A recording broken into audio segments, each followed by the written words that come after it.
നമസ്കാരം. ഗവേഷണ വിദ്യാർത്ഥിക്ക് മരണത്തിന് ശേഷം ഡോക്ടറേറ്റ്.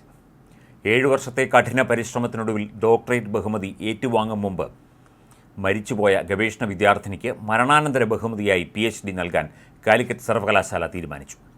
ഗവേഷണ വിദ്യാർത്ഥിനിയായിരിക്കെ പ്രസവ ശസ്ത്രക്രിയയ്ക്കിടെയാണ് പ്രിയ രാജൻ എന്ന വിദ്യാർത്ഥിനി മരണപ്പെട്ടത്. ഇവർക്ക് ഡോക്ടറേറ്റ് നൽകാൻ കാലിക്കറ്റ് സർവകലാശാല സിൻഡിക്കേറ്റ് ഇപ്പോൾ തീരുമാനിക്കുകയായിരുന്നു. അമ്മയുടെ മുഖം കണ്ട ഓർമ്മയില്ലാത്ത കുഞ്ഞുമകൾ അമ്മയ്ക്ക് പകരം ബഹുമതി ഏറ്റുവാങ്ങും. പ്രിയരാജൻ്റെ മകളും UKG വിദ്യാർത്ഥിനിയുമായ ആൻഡ്രിയ ബഹുമതി ഏറ്റുവാങ്ങുന്നതോടെ തീർത്തും വൈകാരിക നിമിഷങ്ങൾക്കാകും സർവകലാശാല വേദിയാവുക. ഉന്നത വിദ്യാഭ്യാസ മന്ത്രി R. ബിന്ദുവാണ് ഇക്കാര്യം ഫേസ്ബുക്കിലൂടെ അറിയിച്ചത്.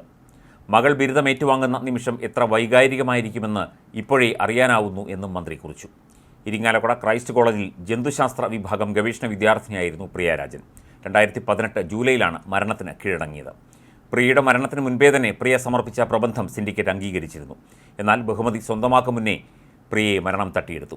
Doctor T. ബാലു കുഴിവേലിയുടെ കീഴിൽ 2011 ഓഗസ്റ്റ് 22 മുതൽ 2017 ഓഗസ്റ്റ് 21 വരെയായിരുന്നു പ്രിയയുടെ ഗവേഷണം. 2018 ഏപ്രിൽ 28 പ്രബന്ധം സർവകലാശാലയ്ക്ക് സമർപ്പിച്ചു. അതേ വർഷം ജൂലൈ 21 ചേർന്ന സിൻഡിക്കേറ്റ് പ്രബന്ധം അംഗീകരിക്കുകയും ചെയ്തു. ഡോക്ടറേറ്റ് ഏറ്റുവാങ്ങും മുമ്പ് ഓഗസ്റ്റ് മാസത്തിലായിരുന്നു പ്രിയയുടെ മരണം.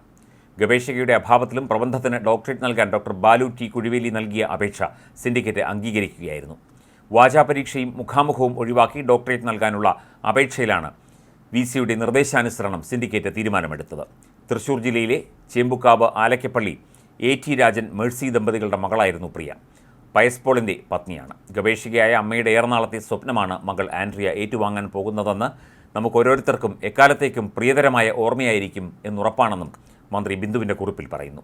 പ്രിയയുടെ പ്രയത്നത്തിനും തിളക്കമാർന്ന നേട്ടത്തിനും അവളുടെ അഭാവത്തിലും നമുക്ക് അഭിവാദനങ്ങൾ നേരാം. ഉചിതമായ തീരുമാനമെടുത്ത കാലിക്കറ്റ് സർവകലാശാല സിൻഡിക്കേറ്റിനും അഭിനന്ദനങ്ങൾ മന്ത്രി അറിയിച്ചു.